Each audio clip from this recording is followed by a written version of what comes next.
Alors, premier slide, je vous ai marqué flux unique, le rideau de velours. Pourquoi? Parce que vous avez pu voir que la ministre tente de nous rassurer en nous disant à chaque fois, mais vous inquiétez pas, ça sera garanti, vous serez payé, vous ne perdrez pas d'argent, ça sera simple, on va mettre en place un flux unique. Et elle a ce mot en permanence, flux unique, flux unique, flux unique. Il y a eu deux amendements, le 1731 et le 1725. Le 1731, je commence par celui-là, même s'il est un second. C'est un amendement qui a été mis en place de façon assez filou par l'UMP au moment du vote de la loi, parce qu'ils voulaient obliger le Parti Socialiste à se découvrir, et ils ont réussi. C'est-à-dire qu'ils ont mis en place un amendement qui disait la caisse d'assurance maladie doit faire l'avance des frais du remboursement aux médecins, à charge pour elle de se retourner vers les mutuelles et de se faire rembourser la part complémentaire.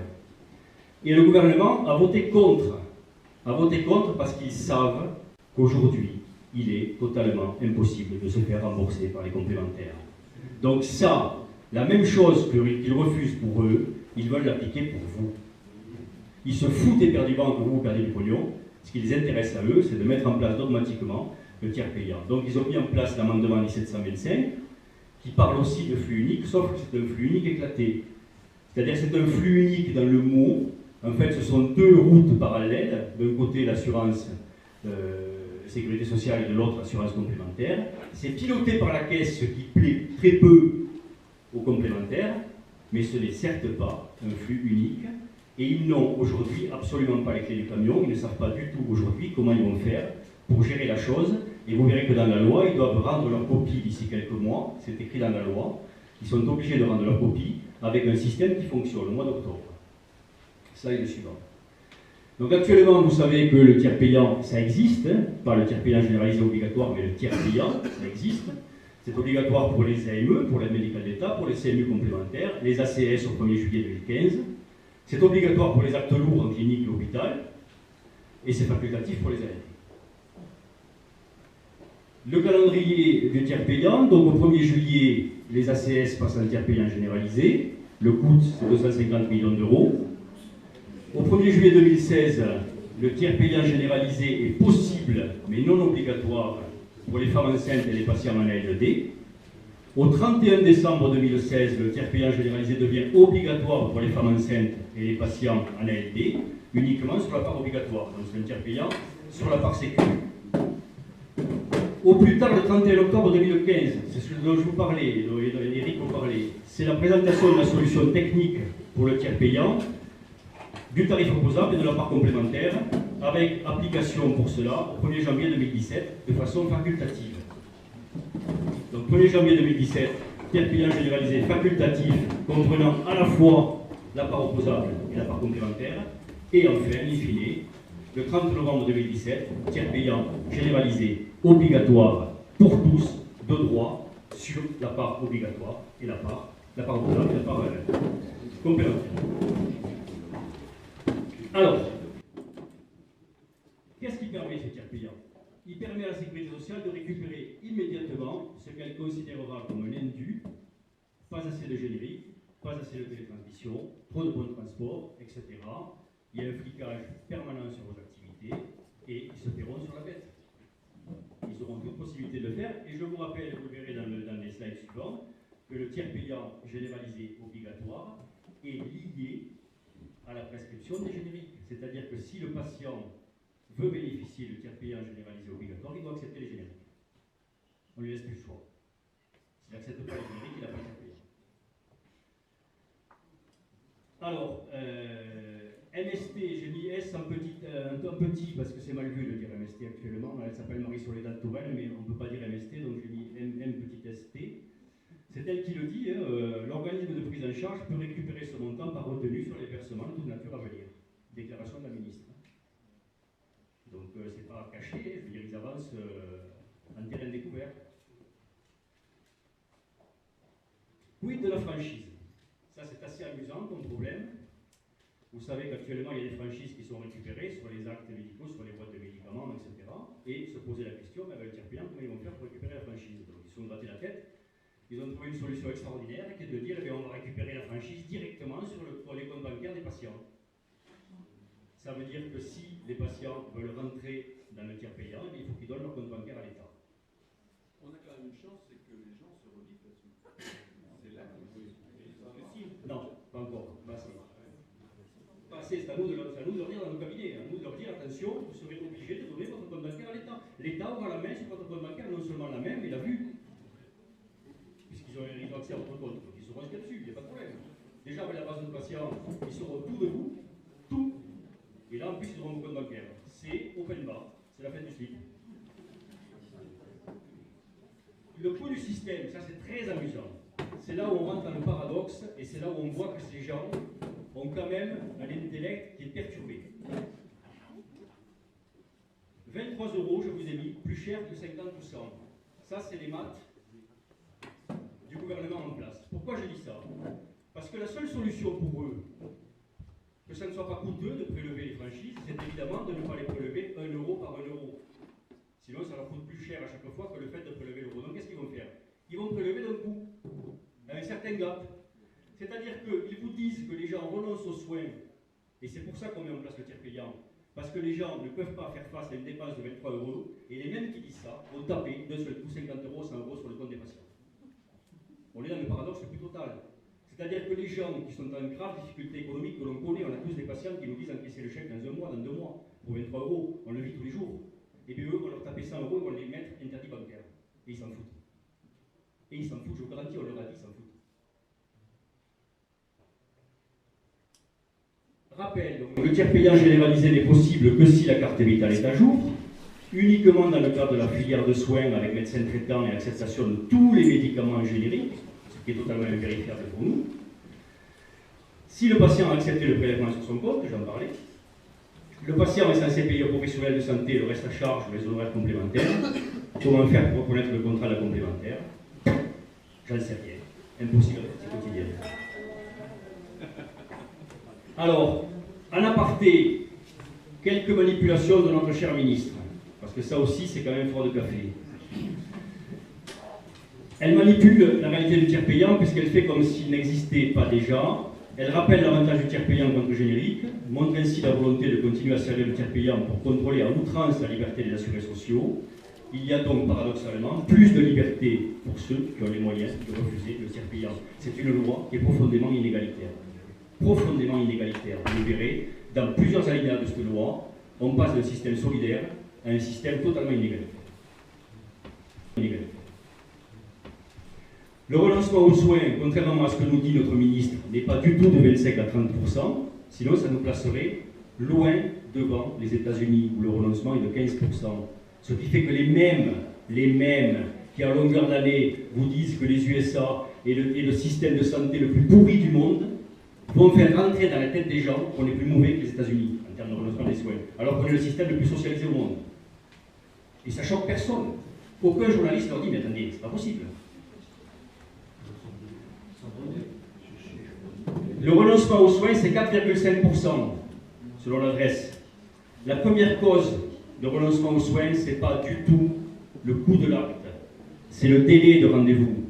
Et ceux qui sont généralistes en savent quelque chose, ceux qui sont ophtalmos également, avec la pénurie organisée qu'on entretient et le fait qu'il y a de moins en moins de médecins, le renoncement aux soins, il vient du délai de rendez-vous. Et le deuxième renoncement aux soins, c'est l'éloignement du patient au médecin, qui est de plus en plus important. Voilà les vraies causes de renoncement. C'est certes pas les problèmes financiers. La ministre nous dit, on est le seul pays d'Europe qui ne pratique pas le tiers payant. Faux. Faux. Elle parle de 25 pays d'Europe qui le pratiquent. Non, ils ne pratiquent pas le tiers payant généralisé obligatoire, ils pratiquent le tiers payant sur la part obligatoire. Ils ne le pratiquent pas sur la part obligatoire et complémentaire. Elle ment. Elle ment. Les seuls pays qui pratiquent le tiers payant généralisé obligatoire sur les deux systèmes, c'est l'Angleterre, l'Allemagne et l'Autriche. L'Angleterre, vous le savez, au-delà d'un certain âge, on ne vous opère plus. On ne vous opère plus. Et l'Allemagne, actuellement, voit une fuite d'un quart de leurs médecins qui partent exercer à l'étranger. Le système s'effondre. Voilà les résultats du tiers payant généralisé obligatoire dans des pays qui le pratiquent et qui en reviennent. Autre exemple concret d'outils d'asservissement représentés par le tiers payant généralisé. Alors les 2 € d'augmentation, vous en avez entendu parler, G France et la CSMF se battent pour une augmentation tarifaire énorme, qui certainement sauvera notre profession, puisqu'elle est de 2 euros. Je fais un aparté, 2 euros, il faut que vous sachiez quand même que 25 euros, en euros constants, c'est les chiffres de l'adresse, encore une fois, de l'INSEE. C'est la valeur du C en 2001. Voilà l'augmentation tarifaire. En euros constants, c'est la valeur du C en 2001, 25 euros. Donc, 2 euros d'augmentation, immédiatement, on voit que le 6, vous savez ce que c'est, le collectif interassociatif de patients, Christian Saout, vous connaissez bien, vous connaissez ça, tous voilà, les usagers, voilà, les mobiles et les sacs à main. Les usagers, qu'est-ce qu'a dit le 6? Ça dit que oui, très bien, on accepte, les 2 euros, bien sûr, on les accepte. Mais il faut que ce soit assorti d'indicateurs.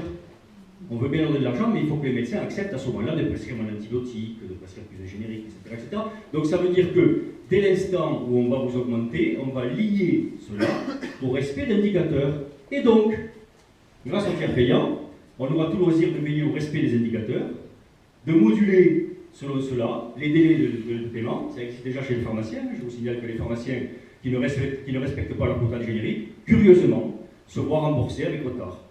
Et ça, vous pouvez en parler à vos pharmaciens, c'est un truc extrêmement fréquent, ils le savent, quoi. Il y a des délais comme ça qui sont assez élastiques en fonction de leur pratique.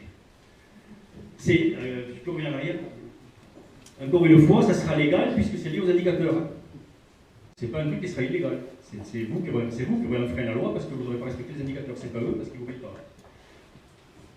Outils d'asservissement encore, critères économiques purs qui pourront guider la définition de la pratique. On en revient à l'article 1 de la loi santé. L'État est responsable de la politique de santé. L'État définit le droit à la santé. La loi donne désormais le droit à l'État de définir les pratiques, les installations d'exercice, l'établissement, la répartition homogène de l'offre. Donc ils agiront avec le tiers payant. C'est pour ça que l'architecture, l'esprit de la loi, c'est l'article 1 et le tiers payant, c'est son arme.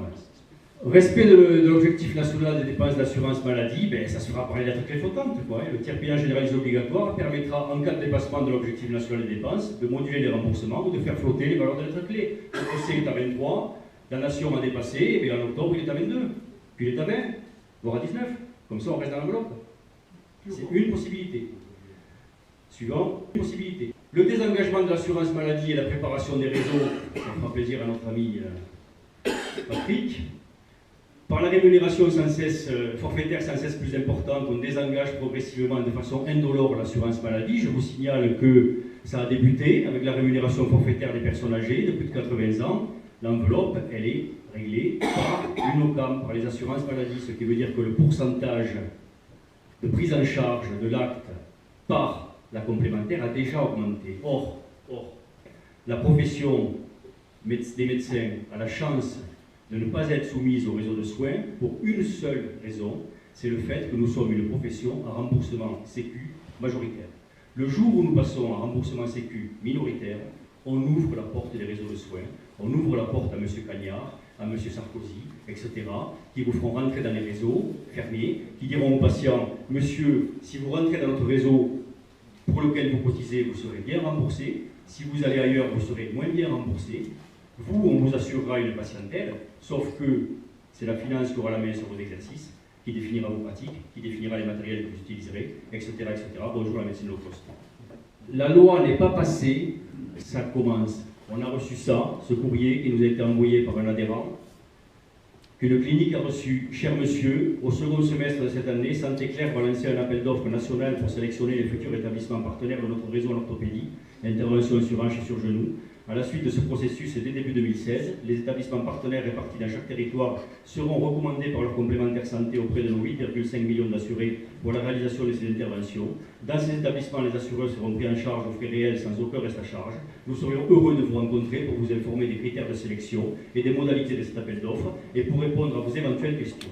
Notre objectif est que vous soyez en mesure, si vous le souhaitez, de compléter au mieux le dossier d'appel d'offres lorsque vous l'aurez reçu. Je vous propose donc un premier court rendez-vous téléphonique, j'aime bien le court rendez-vous, au cours duquel nous pourrons planifier, si vous le souhaitez, une réunion avec l'équipe de direction, voire l'équipe de chirurgiens et anesthésistes, c'est globalement subalterne pour eux, et vous trouverez, si je veux, un court document introductif. Voilà. Donc ça commence. Les mecs sont décomplexés. La loi n'est pas votée que déjà ils attaquent. Slide suivant. Le grand paradoxe, donc. Ça, c'est un autre paradoxe par rapport à celui dont je vous parlais tout à l'heure, qui était celui de des franchises. Le grand paradoxe, c'est que Marisol Touraine a expliqué à l'envie donc qu'il fallait désengorger les urgences, parce qu'il y avait trop de gens qui allaient aux urgences, parce que les urgences étaient gratuites. Donc elle a dit, on va faire le tiers payant, parce que comme ça, on fait la gratuité des soins, et donc les gens iront chez les généralistes, ils n'iront plus aux urgences. Mais dans le même temps, elle nous dit, le tiers payant ne provoquera pas de surconsommation. C'est curieux comme raisonnement quand même. D'un côté, elle dit, ils y vont trop parce que c'est gratuit, de l'autre, ils vont chez vous, mais ils y vont pas trop parce que c'est gratuit. C'est assez paradoxal, ces gens, comme je vous dis, ont une structure mentale qui est assez curieuse. Qui dit surconsommation dit sortie de l'ONDAM, donc être clé flottante, comme le disait Eric, l'autre solution, c'est les quotas d'actes, les années suivantes, ça et dessus. Qui dit quota d'actes dit répartition territoriale des patients, et on en revient à l'article 1 de la loi santé, qui donne la responsabilité aux ARS de la répartition territoriale homogène de l'offre. Tout est lié, tout est prévu. Tout est prévu. Donc le TPGO, flux unique ou pas, j'insiste, parce que ne vous laissez pas avoir sur cette idée de flux unique, ça ne garantit rien, c'est la perte de l'indépendance, c'est les pratiques imposées par l'État, on l'a vu, article 1, orienté par les financeurs, c'est l'apparition d'une médecine low cost et d'officiers de santé aux ordres d'autres intérêts que le soin, demain avec l'ouverture des réseaux de soins, c'est la perte de liberté d'installation, c'est la perte de libre choix par les patients, de par les quotas ou les réseaux, et à terme, c'est la fin du système solidaire avec un niveau de soins à terme, dépendant du niveau de revenu ou de la hauteur du contrat mutuel. On est totalement en dehors des enveloppes de 35, on est sorti du système solidaire, on est rentré dans un système financier, et c'est la gauche qui a fait ça. Merveilleux. Le tiers payant généralisé, ce sont ceux qui proposent la loi qui en parlent le mieux. Je ne sais pas si vous avez tous entendu les propos de Madame Brigitte Dormont. Madame Dormont est une économiste de la santé, qui est l'économiste référente de la santé pour le Parti Socialiste, membre de Terra Nova, qui est le think tank du Parti Socialiste, qui a écrit une grande part de la loi, qu'il a écrit, qu'il a pensé, qu'il a réfléchi, qui est économiste à Paris Dauphine, spécialiste des questions de santé, qui s'est exprimé sur France Culture il y a quelques semaines et qui s'est lâché. En 1956, au procès de Prague, le régime communiste avait arraché à Arthur London, sous la torture, des aveux fabriqués de toutes pièces. Mais c'est tout à fait librement que l'économiste proche du PS Brigitte Dormont, l'une des inspiratrices de la loi de santé, a sur France Culture le 19 avril 2015 avoué les buts de la mise en place du tiers payant généralisé. Écoutons-la. La mise en œuvre du tiers payant a été quand même tenue jusqu'au bout. Alors pourquoi les médecins libéraux sont-ils très opposés à ça? Et c'est vrai que c'est d'une certaine manière la mort annoncée de la médecine libérale, mais qui est une bonne chose parce que la médecine libérale, elle est complètement incompatible avec un système d'assurance maladie comme le nôtre. L'assureur paye directement le médecin. Et ça change tout. Et ça rend les médecins effectivement dépendants du financeur. Je crois que le nœud de l'opposition, c'est celui-là. Maintenant, les médecins recevront leur rémunération de la sécurité sociale ou de l'organisme qui sera en charge du paiement. Donc c'est là que le tiers payant change tout. Parce qu'effectivement, les médecins vont dépendre, pour leur niveau de vie, pour leur rémunération, du financeur. Si l'assurance maladie veut faire pression sur les médecins, elle a les moyens financiers de faire pression sur les médecins. Beaucoup d'arguments ont été développés par les médecins libéraux qui sont incompréhensibles pour tous parce que c'est des arguments d'extrême mauvaise foi. Il est étrange d'entendre Madame Dormont accuser les médecins libéraux d'être de mauvaise foi lorsqu'ils refusent le tiers payant généralisé. Car c'est précisément pour les raisons qu'elle vient d'exposer comme une évidence qu'ils le refusent. La seule différence est qu'elle présente comme un avantage pour le patient le fait d'être soigné par un médecin dépendant du financeur. Si le système se met en place, les patients comprendront, mais un peu tard, que cette dépendance est tout à fait contraire à l'intérêt de leur santé.